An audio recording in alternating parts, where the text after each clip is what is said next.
Hello and welcome back to the Outdoor Minimalist podcast. I'm your host, Meg Carney, and I'm an outdoor and environmental writer and author of the book, Outdoor Minimalist, Waste Less Hiking, Camping, and Backpacking.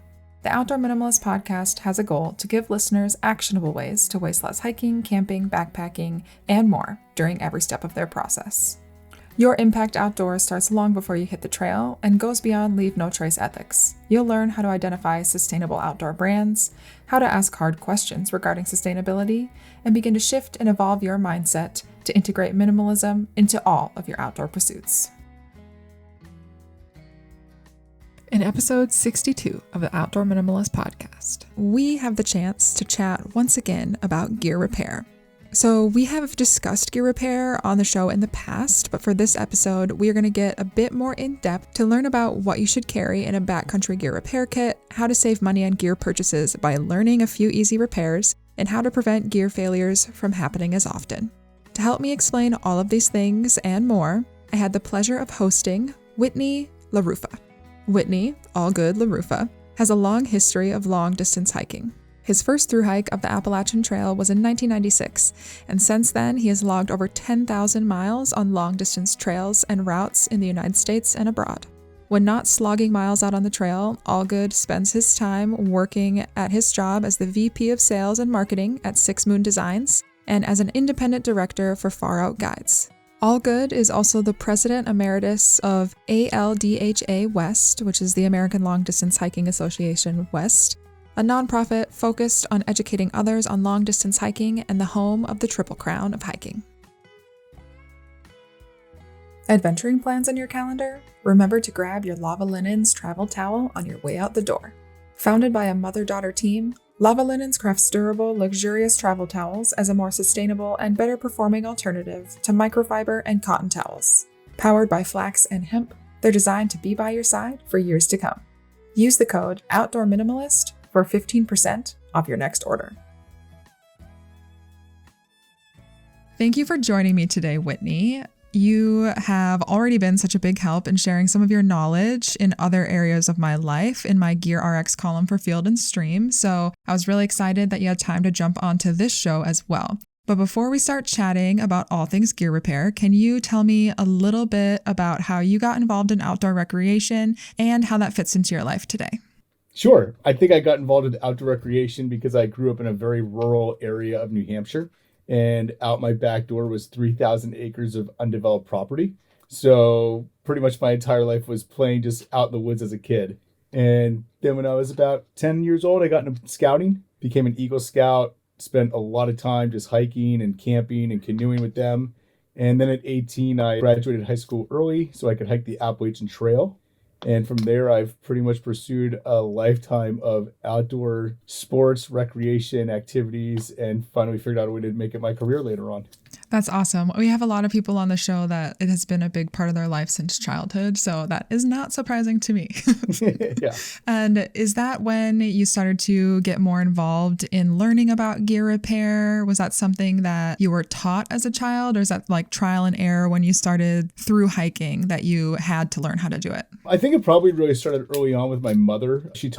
My mom's a really good sewer. She taught all four of her children how to sew from an early age. So, I mean, when we were little kids, like during the summer, we did needlepoint. That was like one of our activities to keep us busy. So I think having that base of sewing and then also just tinkering, working on snowmobiles and vehicles and mechanical things when I was a kid with my family kind of instilled me some basic knowledge of how to fix things and kind of understand problem solving to fix things. I would say that most of my gear fixing probably really started, probably through hiking. I think that was really the beginning of me having to figure out how to fix things myself when I was out in the field in particular. So that's kind of where I got my start. But I think what really set it off and really got me going into gear repair was after my thru-hike at the Appalachian Trail, I went to college and I was pretty broke. And I figured out pretty quick that I could take old gear or discarded gear from someone and I could fix it and have a halfway decent piece of gear, or take my existing gear that was maybe broken and fix it so it lasted longer. And then in 97 and 98, I was a ridge runner on the Appalachian Trail. And my base camp those 2 summers was a place called the Scott Farm in Pennsylvania. And the caretaker and his partner that were taking care of the place for the Appalachian Trail Conference were starting an ultralight backpacking gear company called Moonbow at the time. And I learned a lot about fixing gear and making my own gear from both Jonathan and Rhea. And I actually, first year that I was there, designed and made my own dog pack for my dog that I ridge ran with. Wow, that's a lot of things, but I can tell how it has kind of evolved over time. Mm-hmm. And is this something that you apply a lot in your current position and job with Six Moon Designs? Yeah, it definitely is. We all take turns helping repair gear, especially in the summer when people tend to be out more and things tend to get broken more, and the repair board starts stacking up, and now and then it'll be like, all right, it's Friday morning, let's just knock all these repairs out real quick. 15 repairs we need to get done. So knowing how to sew, knowing how to problem solve a repair and fix it, that really helps. I would say for me, the most repairs I probably do is at in-person trail events during the spring and summer. Not all of them I have time to do this, but if we're at a smaller event and a hiker has a broken zipper pull, I'll take the time to fix that for them. I can, sew up a quick hole in somebody's tent if needed. The work vehicle is a giant sprinter that's built out kind of like an RV inside. And in there, we do carry a Singer heavy-duty sewing machine and a basic repair kit to repair most things in the field if needed. Oh, wow. That's awesome. Yeah. And for people that aren't aware, can you explain what Six Moon Designs is and what your role is with them? Yeah. Six Moon Designs is an ultralight backpacking gear company. We are celebrating our 20th year in business. And my role is the vice president of sales and marketing. So besides doing sales and marketing, I'm also the face of the company that goes to all of your business to business and in-person events. A lot of the events we go to are long distance hiking, through hiking related events, so different trail days, trail festivals. So there's always a large group of users there that maybe broke something before they got to town and need to get it fixed. And if we have time, we'll go ahead and fix it right there on site for them. Do you repair only your own gear, or at those events, will you repair any brand? No, I'll repair anybody's gear. I mean, if there's a hiker in need who's got a broken piece of gear, I'm going to go ahead and help. I'm not going to tell them, oh, sorry, that's a Z-Pack's tent. They use the same zipper as me, but I'm not going to fix your zipper pull. Yeah, I guess in person that would be pretty jarring to be like, oh.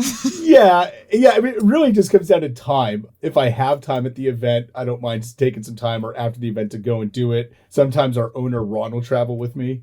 Ron's been making his own gear since the 70s. So a lot of times if we're somewhere we're both there, I'll just set Ron up in the van and let him do the repairs. And he'll fix anybody's tent. We're friends with most of our competitors, so. Yeah, that's awesome. we would want them to do the same for us. Yeah, exactly.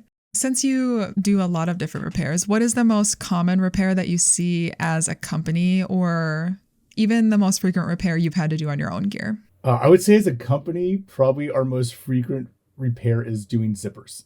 Most ultralight products use a pretty lightweight zipper. Like we use a number 3 YKK. Most companies maybe use up to a number 5, but zippers are heavy, zipper coil is heavy. So most ultralight people try to skew towards a very lightweight zipper. So what we often see are zipper pulls starting to fail where they're not, when you run the zipper pull down, the zipper's not getting the coil closed and maybe you'll have it open up. So sometimes that can just be squeezed gently to fix it. We see a lot of people kind of wrench a zipper trying to zip something closed and just pop the zipper pull completely off one side.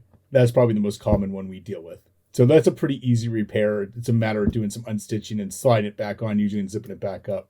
I would say my own personal repair list, probably the repair I do the most myself is repairing holes in my backpacks, generally on my outside stretch pockets from going through really thorny areas on a bushwhack or crawling underneath a blowdown and getting something snagged on a branch. And instead of taking the time to back up, usually just try to brute force my way through something. And as you wind up getting a hole or a tear and have to sit there at night and sew that up. I luckily haven't had one of those tear yet, but I feel like it's coming. I'm waiting for the day. I am waiting. Just out of curiosity, since it is ultralight gear that you guys make, do you think that there are more frequent repairs because that material is lighter weight, or do you think it is comparable in durability to other types of gear? I would say in the past, that was certainly a concern with ultralight gear, that most of the materials we're using were more light and delicate than maybe your standard gear. I would say in the shelter world, ultralight tents, ultralight tarps, that's kind of still the case. We try to use 15 to 20 denier weight sil nylon or sil poly. It's kind of the perfect blend of durability to weight savings. But when it comes to backpacks, it's probably where your bigger concern would be. In the past, people were using like a 400 weight to a 500 weight Kedora nylon for more traditional backpacks. Then people switched to Robic nylon, which is a great fabric. We still use 100 weight Robic nylon in most of our packs, but we've really started using a lot more modern fabrics by both Dimension Polyant and Challenge Sailcloth in their EPX and X-Pack line. That's the trade name of the fabric, and like a 200 weight. And that stuff's pretty bulletproof. I have yet to had any failure on any of my packs made out of those fabrics. It's usually more the stretch material or the mesh material where we see the most amount of failure due to the lightweight and also just the nature of a mesh having holes. It's easy to get snagged and torn. Yeah, that makes a lot of sense. Yeah. And when people are looking at purchasing, I guess anything that would have a textile or fabric of some kind, so shelters, backpacks, etc. What do you recommend people look at when they're deciding between the types of materials while shopping? Well, I think the user needs to kind of come to terms with how rough they are on gear. You know, with a piece of ultralight gear, even an ultralight backpack made out of that material, I wouldn't suggest that you just throw it on the ground and sit down on top of your pack. If you want to be that person, that's fine. There's some brands out there who make very durable gear that you would generally find like an R or something. That would be great to look for. I would say for a user, especially when it comes to a shelter, I would be very hesitant to go below a 15 denier weight in a sil nylon product. Some of my competitors are using like 7 denier, and it's just too thin and delicate. And it also doesn't allow for a heavy duty waterproofing. Other things I would look for is places where there are going to be stress. So where your shoulder straps are going into a backpack and where the load lifters are. Look inside the pack, look at the seams, make sure that the seams are bound with like an extra piece of layer where you don't see the raw sewing on the seam. It's actually got another piece of fabric going over that seam. And then look at that piece of fabric and make sure there's a bar tack going in wherever there's a strap. Because really what you want to do is make sure you bar tack through the fabric and through the binding. That gives the strongest strength you can at a place where it could fail. That being said, you'd want to do the same thing with a shelter. You would want to look at your ultralight shelter, make sure that they're putting reinforcements anywhere there's a guy line that's going to have a lot of stress on it. Make sure it's bar tacked there, which bar tack basically means it looks like there's a bunch of zigzags back and forth and then straight lines on top of it. That's what a bar tack is. And then also like any place you're going to put a pole or a pole handle or a trekking pole handle or trekking pole tip, make sure that's reinforced either with multi layers of fabric or a hypalon sleeve or a grommet, some way to make sure that the high stress areas are going to be taking the most amount of attention or reinforced for long-term durability. Yeah, and all that is probably easier to do if you're shopping in person, but I find online too, most outdoor companies are pretty transparent with the construction of their equipment, which is nice. Yeah, they are. And I would say too, I mean, ourselves personally, I mean, we still answer the phone, which I know in today's day and age is a bit rare, but most ultralight companies, most modern gear companies have great customer service. And if you do have concerns, emailing them prior, voicing your concerns, asking about reinforcement and tear strength, or even like areas that are going to have a lot of strain, most people will happily answer questions and make sure you're getting what you want. Yeah. And I would say if they're not willing to answer those questions, just move on. Yep. There's a lot of options out there in today's world. So it's not like in the past when there was 3 companies. There's probably 35 ultralight backpack companies now making backpacks. So you have a lot of options. Right. All right. So to kind of pivot a little bit to be more specific about actual gear repairs and thinking more in field, can we kind of start by saying or explaining what you would recommend people should carry in a backcountry gear repair kit? Yes, definitely. So I made a list prior to our call here of everything I carry in my own field repair kit. But I do want to preface this by saying I personally hike a lot of routes, not trails anymore. So I tend to go to very remote areas in the United States for about a month at a time, where I could very well go through an area where each time I hit a town every 5 to 7 days, there's no gear shop there to buy any kind of repair stuff if something broke. So I tend to skew a little bit on the higher, heavier side of a repair kit, but everything I carry is because of a mishap I have had in the last 25 years out in the field. So I'm just going to start there. So the first thing I think everyone should put together is just a really good sewing kit. There's a lot of things that can be fixed with just some dental floss and a needle. So I personally carry curved sewing needles. These are needles designed really for canvas repair for like heavy duty sails. You can buy a 3-pack on Amazon for a couple bucks. They generally have a thicker gauge to them. The other thing is they have a really nice eye. So it's really easy to get thread through there because there's a nice wide eye opening. The next thing that I carry is dental floss. I carry waxed dental floss. Dental floss is a very, very strong thread. The wax that's on it makes it very easy to slip through fabrics as you're sewing through thick fabrics. And it tends to hold up really, really well long term. So some dental floss, curved needles. The next thing that I would put with that is a multi-tool of some sort. I carry a little mini Leatherman multi-tool. And what you're going to want on that little mini multi-tool is to make sure it has a pair of scissors and ideally a mini pair of pliers. I find the pliers work really well when I have to sew through 5 or 6 layers of material on a backpack. If I got to fix a shoulder strap or something like that, I can really get that needle started and then use the pliers to force it through the rest of the way, grab it and pull it all the way through. And then those pliers are also handy for removing things like cactus needles out of someone's foot, or if you got to, do some kind of metal bolt or nut on a stove or something like that. I'm a big fan of Gear Aid. It's tenacious tape. You can get pre-cut patches, or you can just get a roll of clear.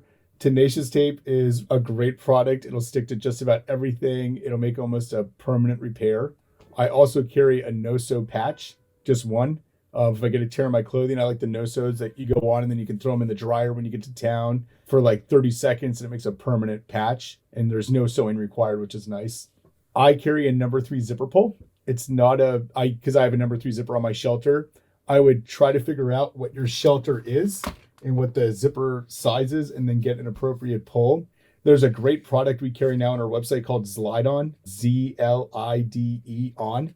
And it is a 20-second zipper repair pull. It is really easy to use. They make them for all different sizes of zippers. And I would throw one in anybody's repair kit that's put one together because it just makes it so easy to fix a zipper without having to unstitch anything. But then a few little itty bitty small zip ties aren't bad to throw in there. It's amazing what you can fix with a zip tie when needed. A type A tear patch.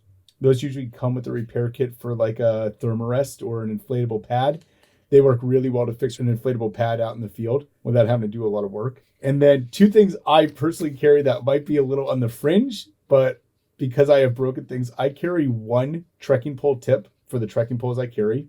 My trekking poles double as my tent poles. When I was hiking the CDT in 2016, I broke a trekking pole tip. And I was about 3.5 weeks between outfitters in Montana. And my wife actually had to send me one because it was my tent pole and I was having to use a stick every night to figure out a way to jerry rig up my shelter. The last thing I carry is an extra bite valve for my hydration pack because on the Oregon Desert Trail in 2018, in the dark getting ready to go hiking one morning, I stepped on my bite valve. I broke it in half. All my water came rushing out in the desert and I lost like 2 liters of the water that I had. So now I carry an extra bite valve so that happens again, I can just shove one in there and be done. Yeah, that's a great list. And I do think, especially for me as well, that I have added things or changed things in the gear repair kit that I carry because of the experiences like you're describing. You have a specific core memory experience where you're like, I never want that to happen again. Ever. Yeah. And it just, another thing too is, just carrying some chapstick. Chapstick's a pretty handy tool for lubricating a zipper in the field when needed. So if you have a zipper starting to stick, you can put a little chapstick on the zipper coil and then run the zipper up and down. They usually keep it going for a while longer. Yeah, that's a great tip. And I'm assuming most people carry chapstick of some kind. I always carry chapstick or like Vaseline or something like that. So. Yep. Yeah, something like that. Do you think those in-field gear repair kits, will they differ a lot from the types of gear repair items you would keep at home? Oh, without a doubt. I mean, there is some crossover. I would say those no-sew patches and the tenacious tape.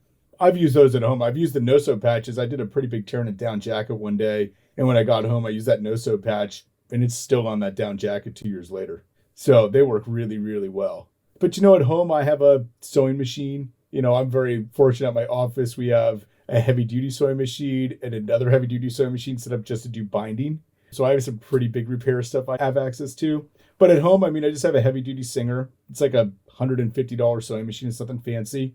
I use that to do any kind of major sewing repairs I need. I keep seam sealer handy. Usually after I sew something that I want to be waterproof, I will go ahead and seam seal that repair. Not only will it prevent it from leaking, it also gives it some added strength. And then also at home, I have actual fabric that matches the shelters or really good fabrics similar to what might have been broken so I can match the repair. And I have a Sulu and notions and buckles and webbing and different things. If something major broke, I can at home do a lifetime repair on a piece of gear to keep it going. Yeah, I guess most people probably don't have that specific level of access that you do. Right. But most of the time you can purchase those things specifically, even just from that brand of backpack or tent or something. Yeah. So very doable. And then there's also, there's some great sites for like making your own gear that usually carry a lot of the parts that you might not want to, try to find one that's going to be difficult. Like Ripstop by the Roll, they have a pile of different buckles and ladder locks and slides and stuff you can buy. And then there's also, a lot of great repair shops in the United States that you can send stuff to have them repair it also. Yeah, that's true. I know a lot of gear consignment stores also sometimes double as repair shops. Yep. So that's also a good place to look. Yeah, definitely. So there's going to be a variety of levels, I think, of people going into gear repair. I know that's true for the listeners of the show. So what do you think people should know, just like out of the gate, about gear repair when they are going to maybe go out backpacking and don't have a solid base knowledge of something like sewing? Okay. Well, I would say the first thing is learn to sew. And it doesn't have to be fancy. It doesn't have to be pretty. Maybe just take an old sock you have at home and shove something in it and just take some dental floss and a needle and practice doing like a whip stitch sew. I use a whip stitch 90% of the time that I'm going to sew something in the field. It's just a real easy, just keep going and going and going around and around and around. And then I'll usually double back across it. I'll go like up one direction and back down. So it has like almost an X pattern to reinforce it. But learning to do a basic whip stitch and sew, very easy. That's something I would definitely recommend everyone try at home prior to getting out in the field, because it can be really handy. The next thing is I would watch some videos on zipper repair, and I would figure out how to do the squeeze method where you take a plier to put a little more tension on there to make it close up again. And I would also maybe even watch videos on how do you replace a zipper pull, because it is very easy. A lot of times you just go to the top of the seam, unstitch a couple of stitches, slide the new zipper pull on, sew it back up, and then you're back in business. Yeah, there's a lot of really great resources available to us now. So yes, if you can practice it, I always recommend that people do practice those types of things beforehand, but at least getting some level of knowledge. So even if you don't remember it consistently, when it comes up, you might know kind of how to approach it. Yeah. That's the other thing, like trekking poles. Like it used to be with trekking poles, you could unscrew the tips and then screw them back on, like to replace a trekking pole tip. But now with the carbon fiber poles that most of us use, you actually have to like boil water, shove the tip in, loosen the glue, pull it off with a pair of pliers, put the new one on. And it's like, if you don't know that, you're trying to screw it, you're going to go crazy trying to get this thing off that you can't get off because it's glued on there. Yes, knowing your individual pieces of gear is important as well. Yes. Very, very important. I would think one thing, though, I would recommend to people is go to like an REI garage sale or something, buy an old piece of gear and practice fixing it. I have like 3 thermarests at my house that I bought at REI garage sales for like $5. That honestly like a 10-minute fix of finding the hole and patching a hole.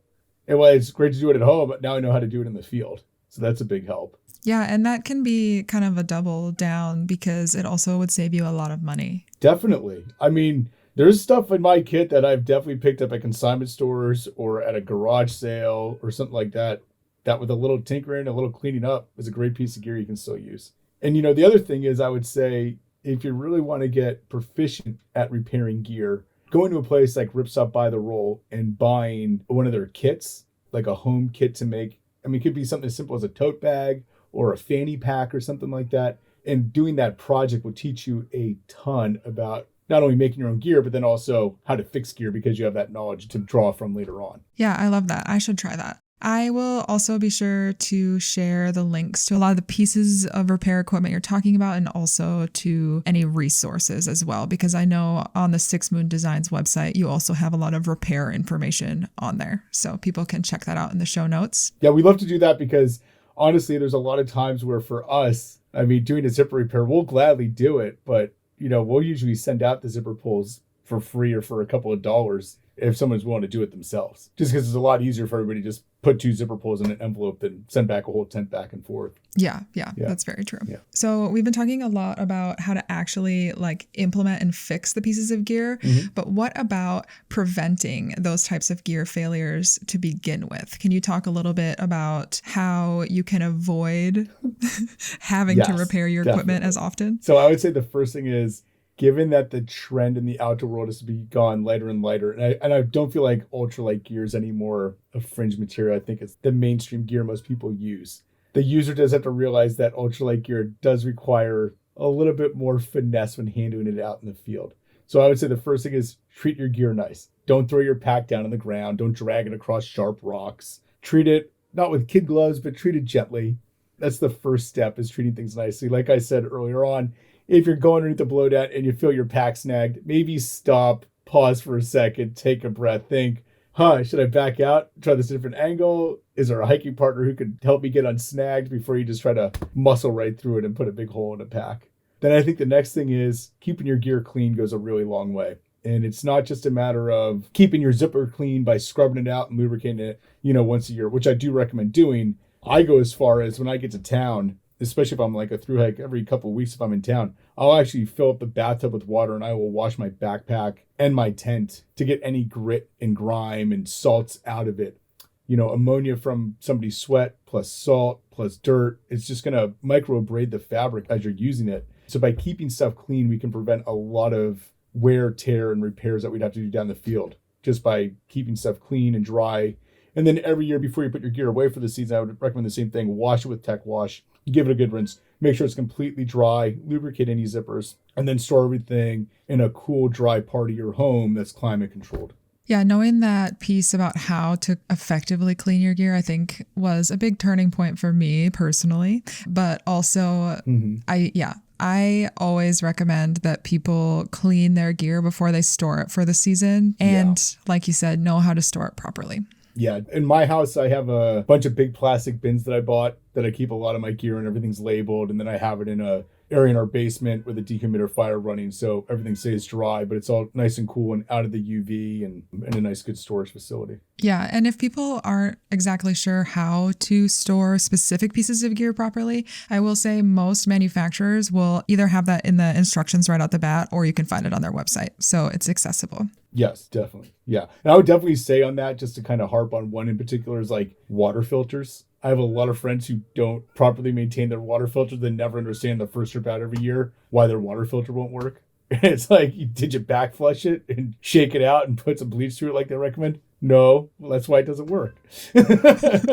Yes, and that reminds me that I do need to do that. So thank you. You're welcome. Awesome. So you already shared a lot of different resources, but can you think of any other more specific resources that you would recommend people check out if they want to learn more about gear repair? I would start with a lot of the make your own gear forums and sites. Reddit, Ultralight has a subreddit on make your own gear. Probably a lot of great information in there. I've said it like 4 different times. I'm not affiliated with them in any way, but Rips Up by the Roll has a lot of great information on their website, a lot of great resources because they're trying to help people make their own gear or fix gear. And then I would just say like YouTube's always a great one. There's endless knowledge out there that you can watch, and then just trial and error. I mean, some stuff you're just going to learn by having to do it yourself, and there's nothing wrong with failing at it the first time and trying again to figure out a solution. Trial and error. It is a great teacher. Sometimes it's very frustrating, but yeah. It can be expensive, but yes, it's a great teacher. Yeah. And like I said, I'll be sure to include those links in the show notes. And one thing that I have started to look for in more recent years is the consignment shop in my area. They have little like clinics, like repair clinics for a variety of different types of gear. Mm-hmm. And I'm sure that is true in many different cities. And I also know that REI has a lot of different types of clinics. So if you're more of a in-person, hands-on type learner, that might be worth looking into. Yeah, definitely. I mean, I could use one of those myself right now for bike repair because I have a passion to do more bike packing, and the thing holding me back is not being super proficient yet at bike repair when needed. Same. Yeah. I have learned some bike repair trial and error, and that is even more intense. Yes. More intense and somewhat scary when you're out there going, I hope my derailleur is going to work better than it was after this. So. Yes. Yeah. Flashbacks. All right. Here we go. Exactly. Well, that's a lot of really, really great information, and I hope that listeners will check some of that stuff out. But how can people learn more about your work and check out some of Six Moon Designs gear? Well, Six Moon Designs is sixmoondesigns.com. We're very active on Instagram and Facebook. We also periodically post stuff on TikTok. We have a great newsletter that we put out weekly. In there we share all sorts of different trip reports, gear tips, pro tips. So that's a great way to subscribe to that. And then personally, I have a website, thedaygodiaries.com, where I've blogged about every hike I've done. And yeah, you can connect with all my social feeds right through that too. Beautiful. Wonderful. Thank you so much. And thank you for all of this great information. It was really fun chatting with you. Yeah, you also have a great day. Thanks for listening. And if you like what you hear, let me know. Leave a review and be sure to subscribe so you never miss an episode. You can still find me on Instagram at outdoor.minimalist.book for daily updates, other educational resources, and to help build an outdoor community with a shared goal to create a better outdoor space as we recreate.